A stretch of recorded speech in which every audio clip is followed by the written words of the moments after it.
آپ سمجھتے ہیں مبینہ دھاندلی پر آج بھی لاہور میں احتجاج کیا گیا، جس کے بعد گرفتاری عمل میں آئی لطیف کھوسہ صاحب کی، سلمان اکرم راجہ صاحب کی، اور ہم یہ بھی جانتے ہیں کہ مریم نواز نے چند روز قبل یہ بھی کہا تھا کہ ہم پرامن احتجاج کی اجازت دیں گے لیکن توڑ پھوڑ یا پھر اس طرح کے احتجاج کی اجازت نہیں دیں گے جو عام زندگیوں کو ڈسٹرب کرے۔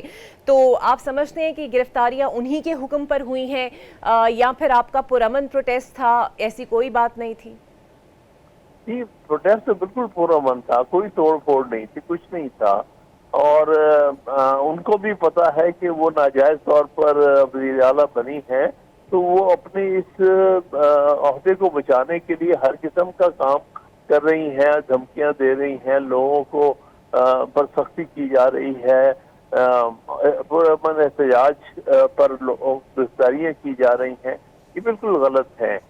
پہلے تو ان کو اپنا خود سوچنا چاہیے کہ وہ آیا ان کی پارٹی پنجاب میں الیکشن جیتی ہوئی ہے کہ نہیں۔ ان کو تو پتا ہے کہ وہ خود بھی ہاری ہوئی ہیں الیکشن، اور جو بیشتر ان کے ممبران ہیں وہ ہار چکے ہیں الیکشن صوبائی اسمبلی کا۔ اس لیے ان کی حکومت بھی جس بنیاد پر بنائی گئی ہے اسی طور پر بھی آئینی طور پر جائز نہیں ہے۔ اچھا سر، بطور قانون دان سنی اتحاد کونسل کی جو مخصوص نشستوں کا معاملہ ہے، آپ کیسے دیکھتے ہیں؟ انہوں نے اب اپیل کا بھی فیصلہ کیا ہے، تو عدالتوں میں اب یہ معاملہ جائے گا، کس طرح آپ دیکھتے ہیں اور رزلٹ اور امپلیکیشنز کی آپ کو نظر آ رہی ہیں؟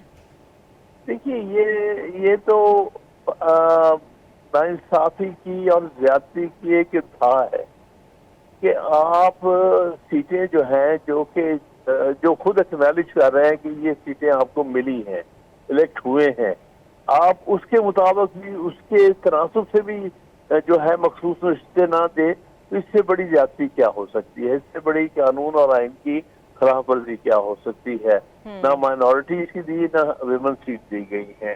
لہٰذا یہ اور اس کے نہ صرف یہ کہ وہ سیٹ جس کو دوسروں کو دے دی گئی، جن کو کسی طور پر بھی کسی قسم کا حق حاصل نہیں ہے آئینی اور قانونی طور پر۔ اچھا سر، وزیر اعلیٰ گنڈا پور صاحب تھوڑے جذباتی ہو جاتے ہیں بیان دیتے ہوئے، اور شہباز شریف صاحب سے ان کی ملاقات بھی کوئی خاص اب تک ہو نہیں سکی۔ آپ سمجھتے ہیں کہ ایک ورکنگ ریلیشن شپ چلانے کے لیے گنڈا پور صاحب کو تھوڑی سی اپنے مزاج میں تبدیلی لانی پڑے گی؟ کیونکہ عارف علوی صاحب کا بھی یہی کردار تھا کہ جب آئینی کچھ ذمہ داریاں تھیں وہ نہیں پاکستان تحریک انصاف کی فیور میں کرتے تھے جو انہیں کرنی چاہیے تھی، تو گنڈا پور صاحب بھی اگر ایسے ہی کریں گے تو یہ ورکنگ ریلیشن شپ چلے گا کے پی اور وفاق میں؟ مشکل نظر آ رہا ہے، کیونکہ ہم سمجھتے ہیں اور گنڈا پور صاحب بھی یہی سمجھتے ہیں کہ ان کی حکومت جائز نہیں ہے۔ ہم جائز وزیر اعظم کو ایکنالج کریں گے، نہ کہ ایک مسلط شدہ ہارا ہوا شخص جو ہے وہ ملک پہ وزیر اعظم بن کے مسلط ہو جائے۔